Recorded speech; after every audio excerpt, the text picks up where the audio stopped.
নমস্কার বন্ধুরা, পুজোর পরেই অর্থাৎ অক্টোবর মাসের 21 তারিখ থেকে আবাস যোজনায় সার্ভে শুরু হবে এবং যে 11 লক্ষ বাড়ি তৈরি হবে তার জন্য যে বিপুল পরিমাণ অর্থ খরচ হবে সে কারণেই কিন্তু রাজ্য সরকার চাইছে ত্রুটি মুক্ত তালিকা তৈরি করতে।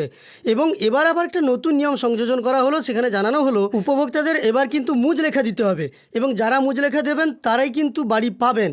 তো আজকের ভিডিওতে আমরা সেই সম্পর্কিত সমস্ত তথ্য জানবো। আবাস যোজনার সার্ভে যে শুরু হবে আগামী 21শে অক্টোবর থেকে, সেই সঙ্গে পাকা বাড়ি পেতে হলে উপভোক্তাকে মুজ লেখা দিতে হবে, সেই সম্পর্কিত সমস্ত তথ্য।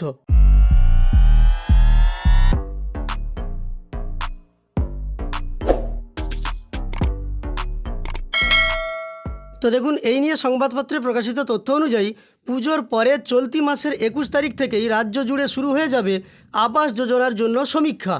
কেন্দ্র সরকার বাংলাকে 11.5 লক্ষ বাড়ি তৈরির বরাত দিলেও গত 2.5 বছর ধরে সেই প্রকল্পের জন্য 1 পয়সাও ছাড়েনি।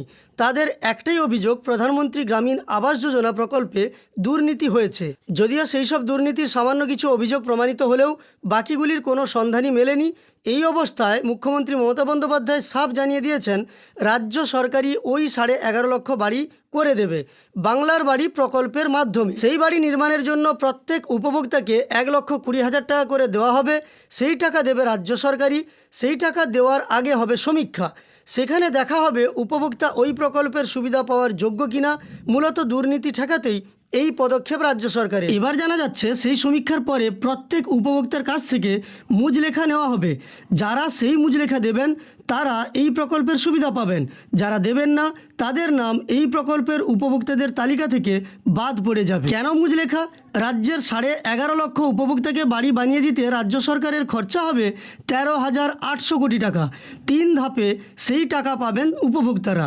প্রথমবার দেওয়া হবে 60,000 টাকা, দ্বিতীয় ধাপে তারা পাবেন 40,000 টাকা, তৃতীয় ধাপে মিলবে 20,000 টাকা। এর আগে দেখা গিয়েছে আবাস যোজনায় যারা টাকা পেয়েছেন তারা বহু ক্ষেত্রে সেই টাকায় বাড়ি না বানিয়ে ওই টাকা অন্য খাতে খরচ করে ফেলেছেন। আবাস যোজনার টাকা নিয়েও বাড়ি তৈরি করেননি উপভোক্তা। ইতিপূর্বে এমন বহু ঘটনা সামনে এসেছে। বিভিন্ন জেলায় খোঁজখবর করে জানা গিয়েছে এই উপভোক্তাদের মধ্যে অনেকেই আর বাড়ি তৈরি করতে রাজি নন। কিন্তু এবার রাজ্য সরকার নিজস্ব কোষাগার থেকে গরিব মানুষের বাড়ি তৈরির টাকা দিচ্ছে। প্রাথমিকভাবে 13,800 কোটি টাকা তার জন্য খরচ হবে। যদিও অনুমান করা হচ্ছে উপভোক্তার সংখ্যা বেড়ে 15 লক্ষ হতে পারে। সেক্ষেত্রে আরও বরাদ্দের প্রয়োজন। আর সেই কারণেই রাজ্য সরকার চাইছে বরাদ্দকৃত টাকা যেন কোনোভাবেই উল্টো পথে খরচ না হয়। উপভোক্তারা যে টাকা পাবেন সেই টাকা যাতে বাড়ি তৈরির জন্যই খরচ হয় তা নিশ্চিত করতেই রাজ্য সরকার এবার উপভোক্তাদের কাছ থেকে মুজ লেখা আদায় করছে। উপভোক্তা বাড়ি তৈরির জন্য যে টাকা পাবেন তা সেই কাজের জন্যই তিনি খরচ করবেন, সেটাই নিশ্চিত করতে রাজ্যের পঞ্চায়েত দপ্তর সেই মুজ লেখা আদায় করবে। সমীক্ষার পরে যারা যোগ্য উপভোক্তা হিসেবে চিহ্নিত হবেন তাদের মুজ লেখা দিয়ে জানাতে হবে ওই টাকায় তারা বাড়ি তৈরি করবেন, অন্য কাজে খরচ করবেন না। তাহলে বুঝতে পারলেন মুজ লেখাটা কেন নেওয়া হবে। আগে এইভাবে দেখা গেছে অনেকেই টাকা পেয়েছেন কিন্তু বাড়ি নির্মাণ করেননি। পরিসংখ্যান বলছে রাজ্যে অন্তত 30 থেকে 40 হাজার উপভোক্তার বাড়ি অসম্পূর্ণ। এর একটা বড় অংশ টাকা নিয়েছে কিন্তু কাজ শেষ করেনি। এমন ঘটনার পুনরাবৃত্তি রুখতে বদ্ধপরিকর রাজ্য সরকার। তাই সমীক্ষার পর সংশ্লিষ্ট উপভোক্তা যদি যোগ্য হন তাহলে তাকে জানিয়ে দিতে হবে যে তার বাড়ির প্রয়োজন রয়েছে এবং তিনি সরকারি টাকাতেই তা তৈরি করবেন। এই তথ্য পঞ্চায়েত দপ্তরের কাছেও রেকর্ড হিসাবে থাকবে।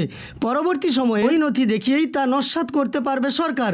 আধিকারিকদের দাবি উপভোক্তাদের আরও বেশি দায়বদ্ধ করতে এই উদ্যোগ। যে প্রকল্পের জন্য সরকার টাকা দেবে তা যাতে বাস্তবায়িত হয় সেদিকেই বিশেষ নজর দেবে দপ্তর। সন্দেহ নেই রাজ্য সরকারের এই পদক্ষেপ আবাস যোজনায় দুর্নীতি ঠেকাতে বড় সিদ্ধান্ত হয়ে থেকে যাবে। অর্থাৎ আজকের সংবাদের মাধ্যমে আপনারা বুঝতে পারলেন উপভোক্তার সংখ্যাও কিন্তু বেড়ে 15 লক্ষ হতে পারে। সেই সঙ্গে 21শে অক্টোবর থেকে সার্ভে শুরু হচ্ছে। আরও জানানো হয়েছে যে এবার কিন্তু যাদের নাম সিলেক্টেড হবে বা যারা যোগ্য বলে নির্বাচিত হবেন তাদের কাছ থেকে মুচ লেখা নেওয়া হবে যে তারা ওই টাকাতে বাড়ি তৈরি করবেনি, তবেই কিন্তু তাদের টাকা দেওয়া হবে। কারণ এর আগে এমন ঘটনা অনেক ঘটেছে, টাকা নিয়ে বাড়ি তৈরি হয়নি। যাই হোক, এই সংবাদটি আপনাদের দেওয়ার ছিল। আপনাদের এই তথ্যগুলি যদি উপকারে এসে থাকে একটি লাইক করে আমাদের উৎসাহিত করার সঙ্গে সঙ্গে এই চ্যানেলের সঙ্গে যুক্ত থাকতে চ্যানেলটিকে সাবস্ক্রাইব করে পাশে থাকা নোটিফিকেশন বেল আইকনটা অল করে রাখবেন। এই ভিডিওটি শেষ পর্যন্ত দেখার জন্য অসংখ্য ধন্যবাদ।